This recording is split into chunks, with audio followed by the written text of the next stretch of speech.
amin. Tepuk tangan bagi Tuhan kita. Wow, silahkan jemaat Tuhan untuk kembali duduk. Shalom. Baru terdengar 5 orang, shalom. Senang sekali di awal-awal daripada tahun 2022 ini saya kembali bisa ada bersama dengan saudara. Beribadah hari ini, beribadah yang sangat diurapi oleh Tuhan, katakan amin. Langsung saja, saya berikan judul tema khotbah untuk kebaktian jam 10 ini berbeda dengan kebaktian yang jam 12 nanti. Dan saya berikan judul tema khotbah untuk kebaktian jam 10 ini, temanya adalah keindahan di dalam konflik. Saya berikan judul tema khotbahnya, konflik itu indah. Saya berikan judul tema khotbahnya, dan bagi teman-teman yang mengikuti ibadah ini tetap layar, bisa di live chat, bisa diketik. Saya berikan judul tema khotbahnya yaitu adalah The Beauty of Process, The Beauty of Conflict. Mungkin ada di antara Anda langsung membantah saya, Pak, tidak ada konflik yang indah. Konflik itu menyakitkan. Konflik itu menciderai. Mungkin ada di antara Anda yang berkata, Bapak Pendeta, bukankah kita orang percaya harus berdamai dengan semua orang? Tidak boleh ada yang namanya konflik. Jawaban saya sederhana. Bahwa tidak pernah ada kata damai kalau tidak ada kata konflik. Tolong katakan ya. Tidak akan pernah ada kata terang kalau tidak ada kata gelap. Setuju dengan saya? Tidak akan pernah ada kata sembuh kalau tidak ada yang sakit. Tidak ada kata mukjizat kalau tidak ada kata yang namanya adalah proses. Begitupun juga dengan kata damai, harus ada yang namanya adalah konflik. Mungkin ada di antara Anda berkata, Pak Pendeta, saya sedang berkonflik dengan teman bisnis saya. Pak Pendeta, saya sedang berkonflik dengan saudara ipar saya. Saya sedang berkonflik dengan orang-orang yang ada di sekitar saya. Mungkin ada di antara Anda yang berkata, tidak ada yang indah di dalam namanya konflik. Tetapi saya dapati Alkitab, ternyata semua orang yang mengalami keindahan, Daud mengalami keindahan akhir hidupnya. Paulus mengalami keindahan daripada akhir hidupnya. Bahkan Tuhan Yesus kita sendiri, sepakat nggak dengan saya? Mengalami sesuatu yang indah dalam kehidupannya. Dan tidak terlepas dari konflik. Maka yuk sama-sama kita akan lihat kitab Ulangan. Bagi saudara yang biasa mencatat, bagi Anda yang biasa memberikan note, rasanya yuk sama-sama bukan hanya sekedar kita beribadah hari Minggu, tetapi yuk sama-sama kita akan belajar dari satu ayat yang sangat kaya dengan kebenaran, yaitu adalah Ulangan pasal yang ke-7. Saudaraku, kitab Ulangan ditulis oleh Musa ketika dia sampai di Gunung Horeb, yang semua kita mengerti, yang namanya Musa tidak sampai kepada Kanaan. Tapi ketika dia sampai di Gunung Horeb, dia memberikan pesan kepada generasi berikutnya yang akan memasuki Kanaan, yang dipimpin oleh Yosua dan Kaleb. Dan kitab Ulangan itu adalah sebuah ensiklopedia. Yang namanya kitab Ulangan adalah kitab notulen. Kitab Ulangan adalah kitab highlight dari perjalanan bangsa Israel sejak dari Mesir sampai menuju ke Horeb. Yang mana Musa memberikan pesan kepada generasi berikutnya yang akan memasuki Kanaan. Saudaraku, dalam kitab Ulangan tertulis 2 loh batu, tertulis mengenai 12 pengintai, ditulis mengenai 10 perintah Allah. Pokoknya highlight sesuatu yang penting ditulis kembali di kitab Ulangan. Nah, ada yang penting di Ulangan pasal yang ke-7, sikap terhadap penduduk tanah Kanaan. Ternyata inilah yang dilihat oleh 12 pengintai, yang mana mereka melaporkan kepada Musa, kami hanya seperti belalang adanya. Beberapa waktu yang lalu saya mengikuti khotbah daripada Pastor Michael Gunawan. Bahwa beliau mengatakan bahwa ketika 12 pengintai mengatakan bahwa kami seperti belalang karena yang dilihatnya itu engkong Goliat. Yang dilihatnya itulah embahnya Goliat. Maka kita hanya seperti belalang adanya. Nah ternyata ya benar, ada 7 bangsa yang lebih besar. Ada di Kanaan yang harus dihadapi oleh Yosua dan Kaleb. Nah saudaraku, 7 bangsa ini lebih besar, 7 bangsa ini lebih kuat, 7 bangsa ini lebih hebat. Tertulis dalam Ulangan 7 ayat yang ke-1. Nah saya berikan satu kata, ini adalah sebuah ekosistem. Di mana semua kita mengerti ekosistem adalah kumpulan makhluk hidup yang saling berhubungan, yang saling berinteraksi untuk saling membangun. Bila Anda di antara Anda yang berbisnis mengenai digital marketing, pasti Anda akan familiar dengan kata ekosistem. Bahkan di hari terakhir, saudaraku, ada kata yang juga cukup fresh, yaitu big data. Apa itu big data? Apa itu ekosistem? Yaitu kumpulan makhluk hidup yang saling berinteraksi, berhubungan. Dan saudaraku, saling membangun dan tidak ada yang saling merugikan sebetulnya. Nah itulah yang ditemukan oleh Yosua dan Kaleb kelak. Pesan daripada Musa. Yuk sama-sama kita baca. Ayat ke-1 saja dengan suara keras. 2, 3, ya. Belum semua, saya ingin semua Anda membaca. Walaupun ya saya tahu suara Anda tertahan oleh masker. Tetapi yuk sama dengan lantang kita baca. 2, 3, ya. Apabila Tuhan Allahmu telah membawa engkau ke dalam negeri kemana engkau masuk untuk mendudukinya. Dan ia telah menghalau banyak bangsa dari depanmu. Yakni orang Het, orang Girgasi, orang Amori, orang Kanaan, orang Feris, orang Hewi, dan orang Yebus. 7 bangsa yang lebih banyak dan lebih kuat daripadamu. Pesan Musa jelas kepada Yosua dan Kaleb. Engkau akan menghadapi 7 bangsa. Dan engkau akan berkonflik di sana. Untuk sampai kepada Kanaan, untuk sampai kepada namanya damai sejahtera, untuk sampai kepada janji Tuhan, ternyata harus kita hadapi konflik dalam sebuah ekosistem. Orang-orang yang ada di sekitar kita yang tidak menyukai diri kita, orang-orang yang di sekitar kita yang berseberangan dengan kita, sepakat nggak dengan saya, seseorang yang sering kali Tuhan kirim untuk kita kasihi adalah orang yang kita tidak sukai. Saudara nggak ikutin khotbah saya? Pelan-pelan. Saya bertanya kepada Anda dan saya minta tolong Anda jawab. Siapa yang sepakat dengan saya? Seseorang yang dikirimkan Tuhan untuk kita kasihi bukanlah orang yang kita sukai.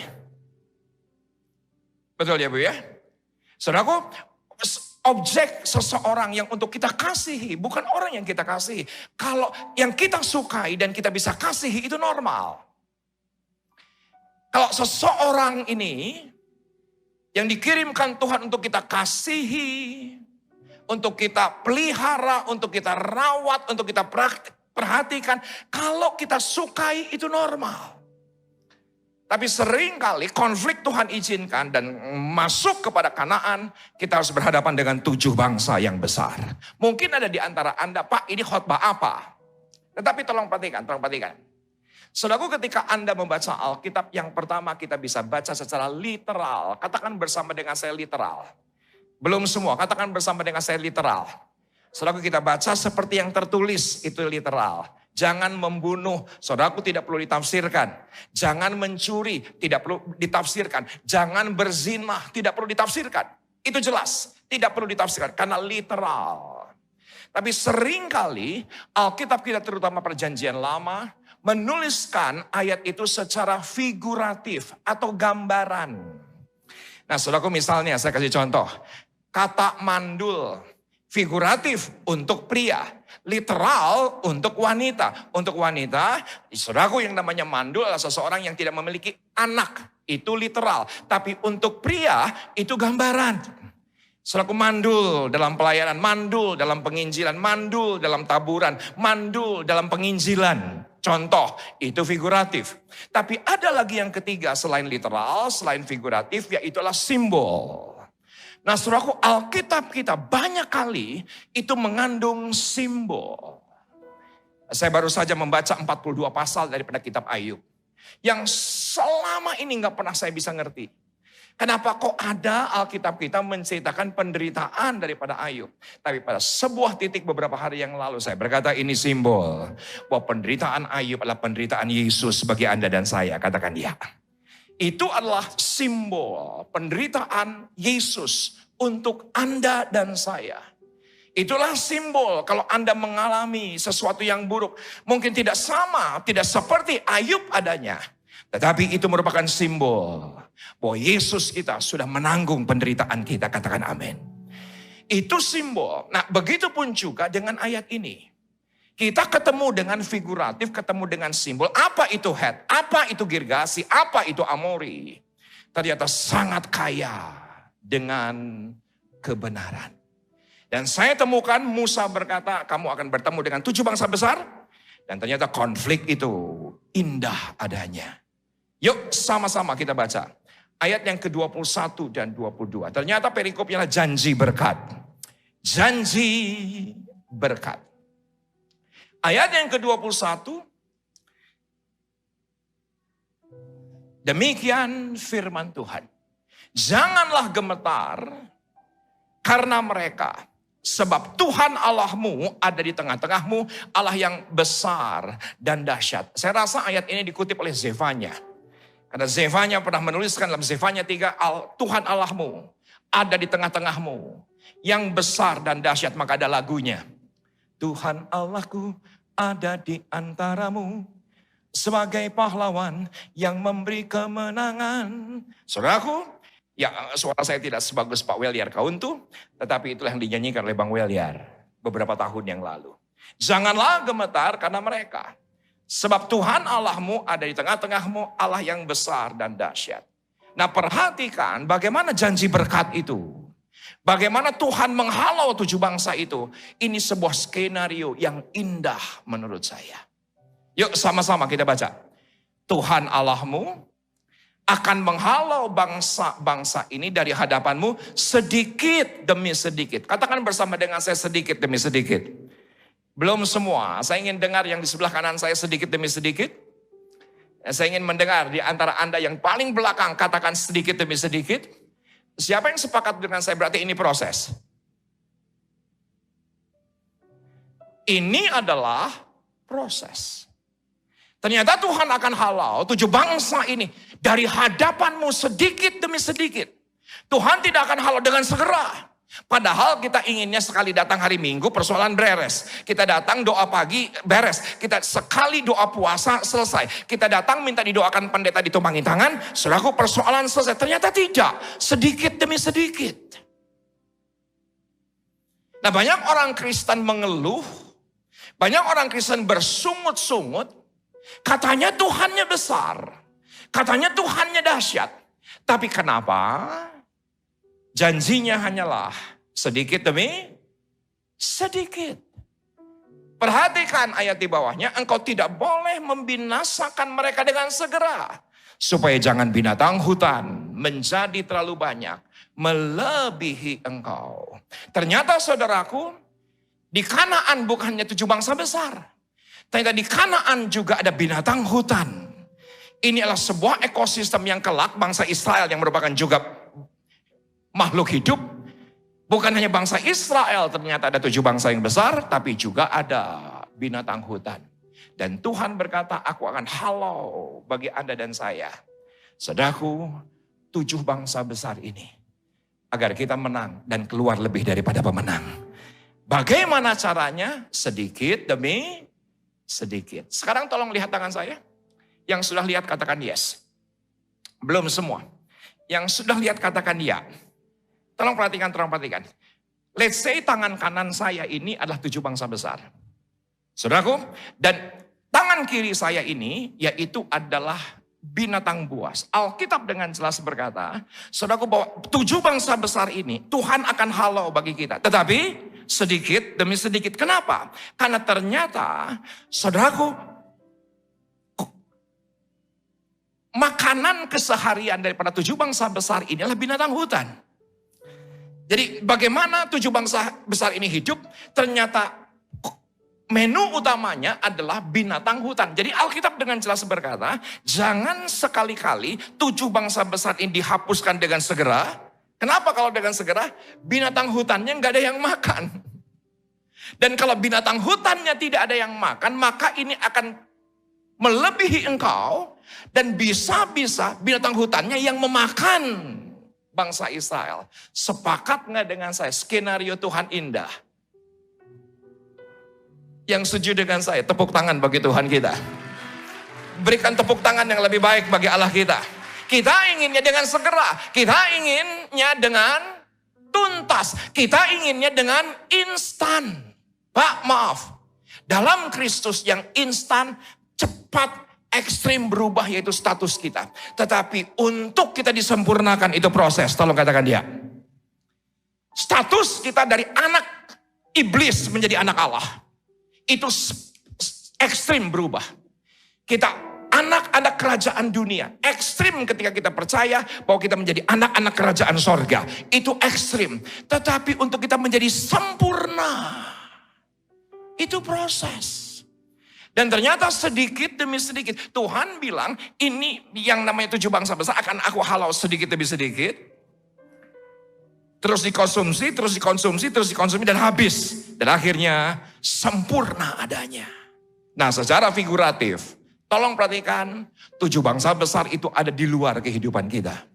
Sedangkan binatang buas ada di dalam hidup kita. Ternyata 7 bangsa besar ini Tuhan izinkan. Untuk apa? Untuk memakan habis binatang hutan yang dalam hidup kita.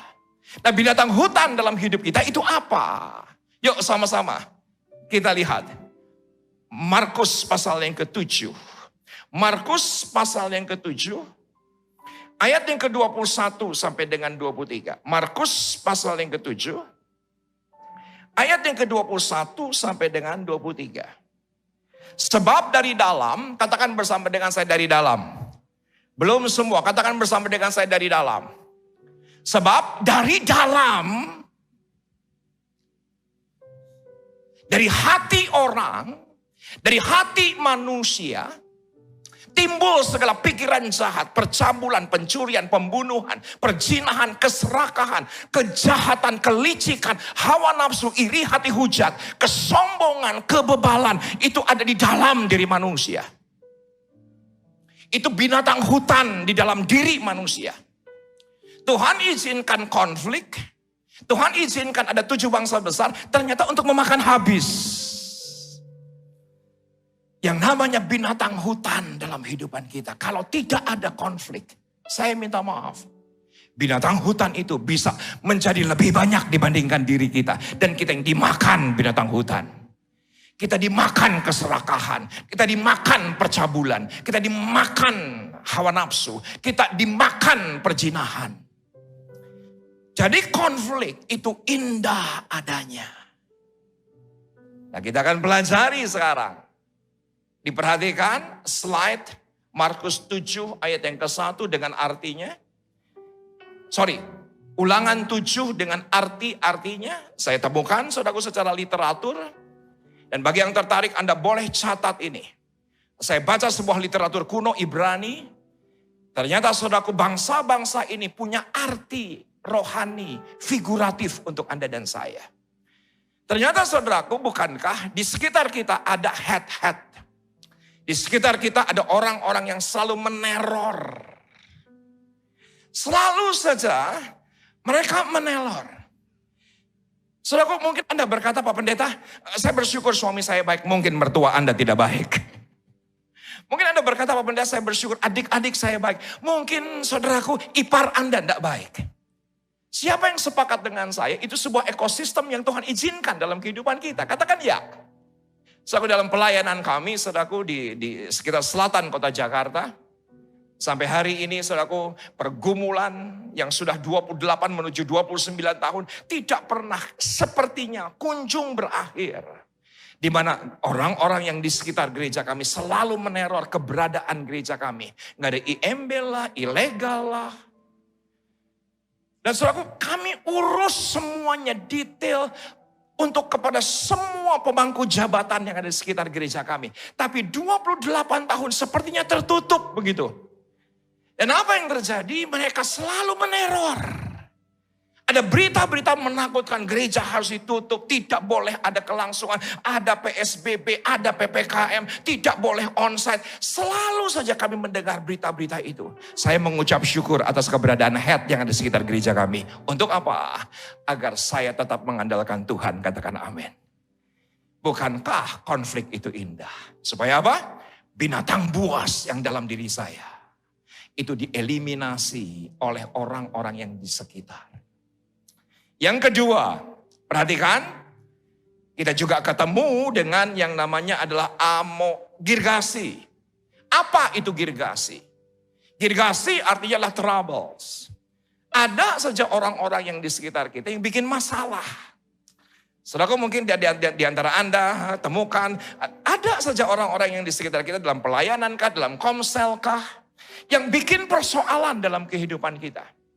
Saudara, mereka hadir hanya untuk menyajikan masalah untuk dalam kehidupan kita. Trouble dalam kehidupan kita. Saudara, saya temukan juga dalam pelayanan. Yang namanya orang-orang yang di sekitar yang saya percayakan. Dan ternyata bikin masalah. Girgasi. Saya gak pernah bisa lupa ketika gembala sebelum saya, yaitu almarhum pendeta Suwito Nyoto Raharjo, ayah kandung dari pendeta Dr. Insinyur Niko Nyoto Raharjo. Saudara, ketika itu dia sedang tertidur di rumah sakit, menjelang ajalnya, dan tiba-tiba saya berkata kepada semua volunteer, adakah di antara Anda yang mau menemani Om Nyo selama di rumah sakit? Ada seorang bapak berkata, saya mau Pak, temani Om Nyo di rumah sakit. Ternyata ketika Om Nyo ditemani, dia gandeng tangan si bapak ini. Dia gandeng tangan si bapak ini. Saya titip ya GBI Sawangan. Saya titip ya jemaat GBI Sawangan. Dan ternyata saudaraku, itu ditafsirkan berbeda oleh si bapak ini. Dipikir itu adalah warisan supaya dia menjadi gembala sidang daripada gereja ini. Dan ketika sampai Om Nyo meninggal, dia tuntut itu kepada saya. Dia tuntut itu kepada saya dan berkata, saya sudah dapat terima warisan. Tapi saya berkata, kamu pernah ikut sekolah praktis Alkitab? Tidak perlu. Apakah kamu ikut komsel? Tidak perlu. Apakah kamu mengikuti semua aturan yang ada di gereja? Tidak perlu. Yang penting saya sekarang jadi gembala sidang, katanya begitu. Wah, itu jadi trouble yang luar biasa ketika dia tuntut saya. Bahkan saya pernah ditantang berantem. Karena dia adalah pemegang dan 4. Karate, saya dan lain-lain yang jadi masalah. Saya nggak bisa berantem. Ya dulu tawuran paling waktu muda. Tetapi saudara, kalau one on one dengan dan 4 nggak pernah. Ditantang berantem. Pokoknya saya mau tantang berantem Bapak. Kalau Bapak kalah berarti Bapak harus turun dari gembala. Kalau saya menang saya jadi gembala sidang, katanya begitu. Dan apa yang terjadi? Saudara, kita akhirnya kumpulkan. Dan sampai sebuah titik saya salah khotbah. Sampai surat kaleng ke pendeta Pak Niko Nyoto Raharjo. Sampai ke divisi pengajaran pusat. Dan teman-teman berkata, gua tahu lu gak gitu Riz. Gua tahu lu gak gitu Kang. Dan apa yang terjadi? Akhirnya saya mengambil keputusan untuk kumpulkan semua volunteer. Rapat besar.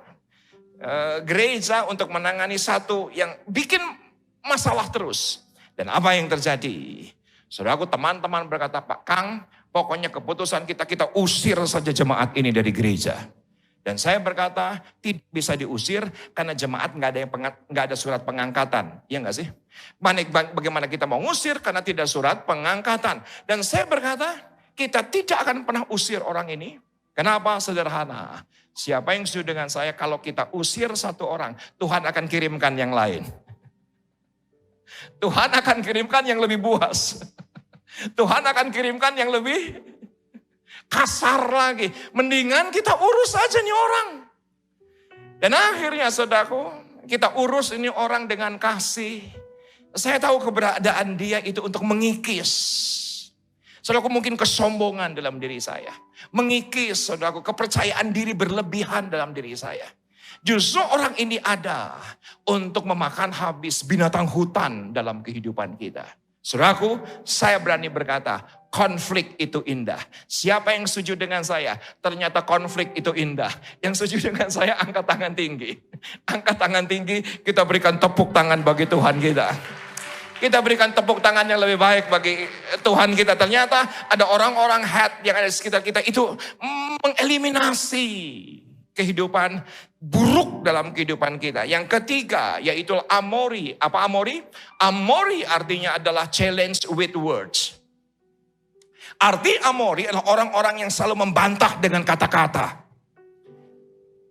Amori artinya adalah orang yang selalu bertentangan dengan apa yang kita katakan. Kita katakan A, dia bilang B. Kita bilang B, dia bilang C. Saudaraku, nggak pernah ada persetujuan dari orang-orang yang seperti amori di sekitar kita. Tidak pernah. Selalu saja dibantah. Mungkin sekarang bukan lagi challenge with words. Sekarang mungkin challenge with text.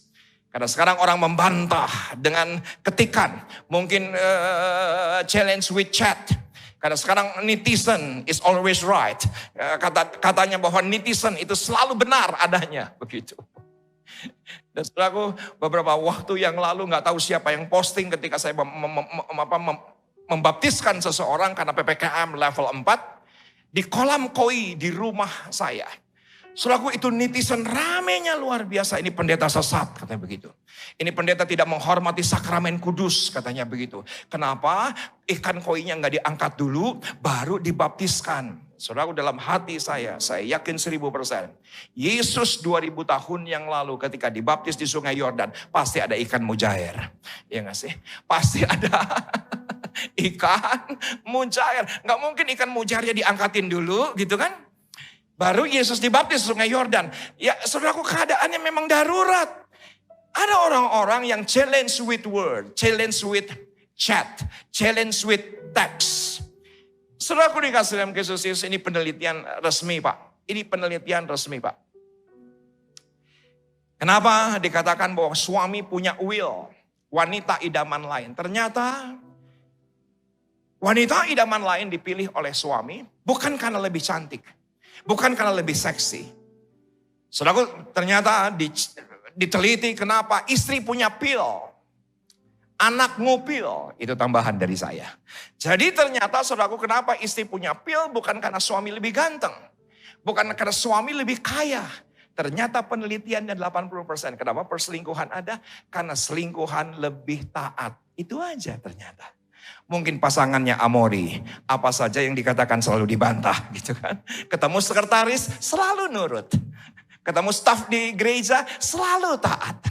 Ketemu dengan teman di komsel selalu mengatakan ya.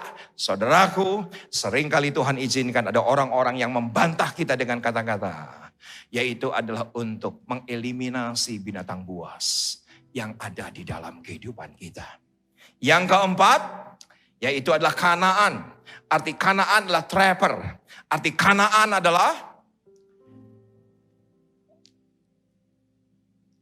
orang-orang yang niatnya hanya untuk merangkap kehidupan kita. Mereka cuma perangkap, trapper. Dan saudaraku, yuk sama-sama.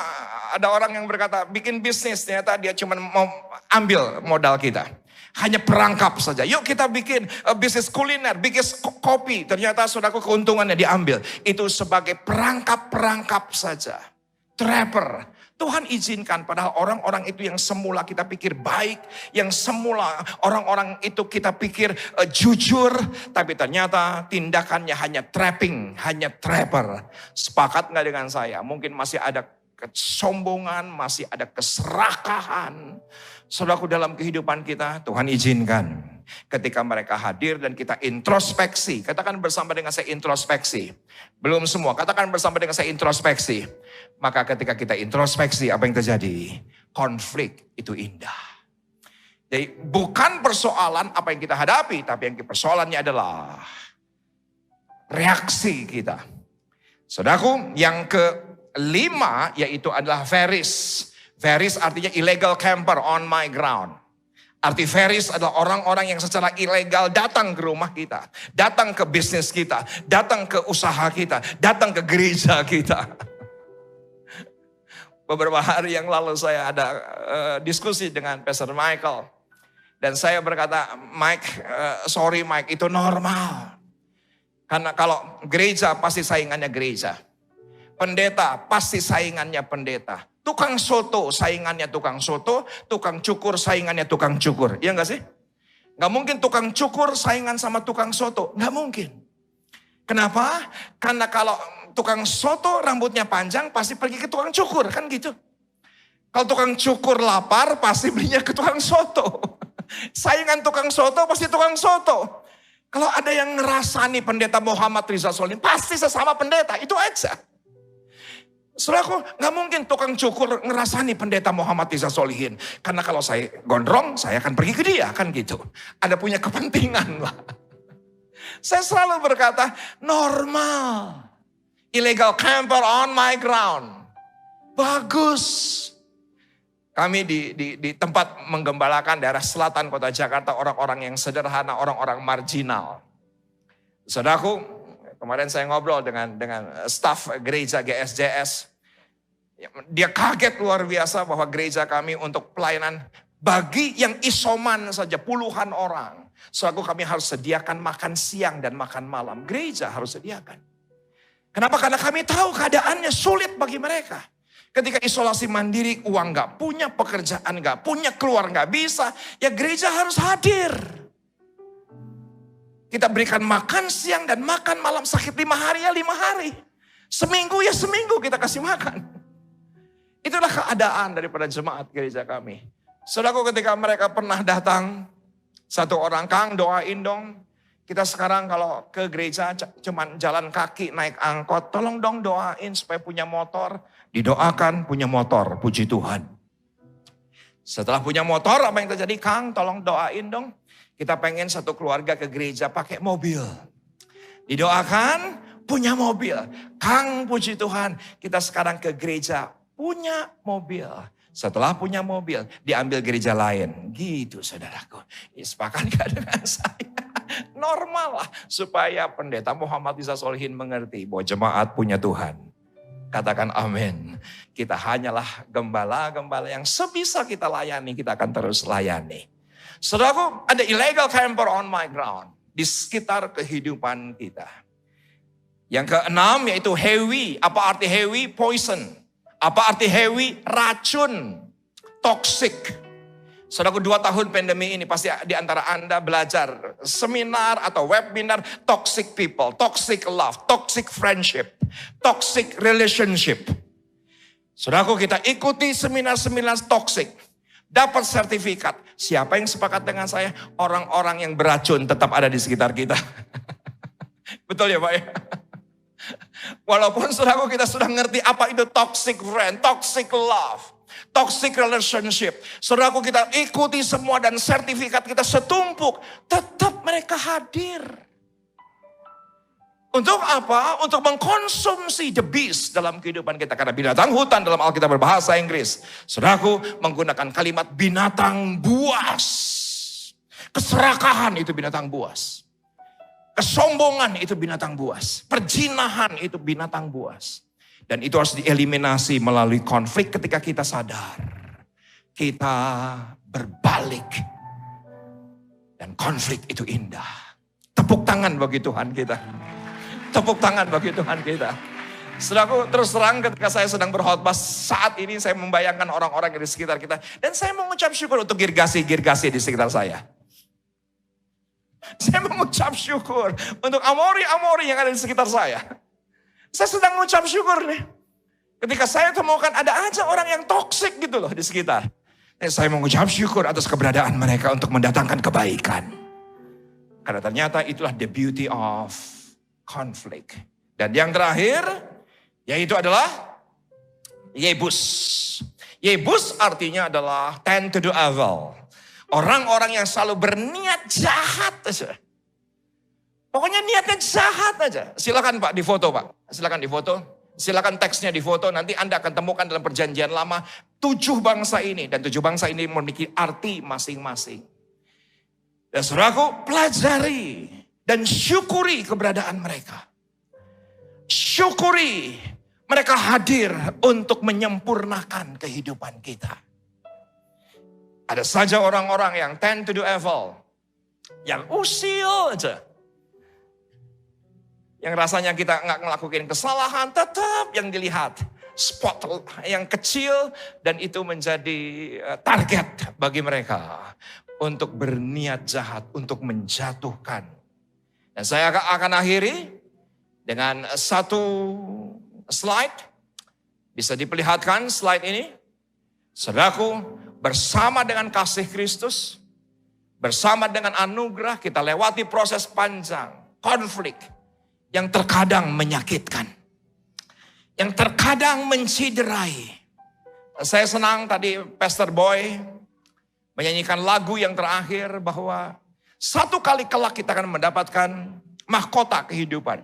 Dan kita tahu persis yang mendapatkan mahkota adalah orang yang bertanding dalam kehidupan, katakan dia.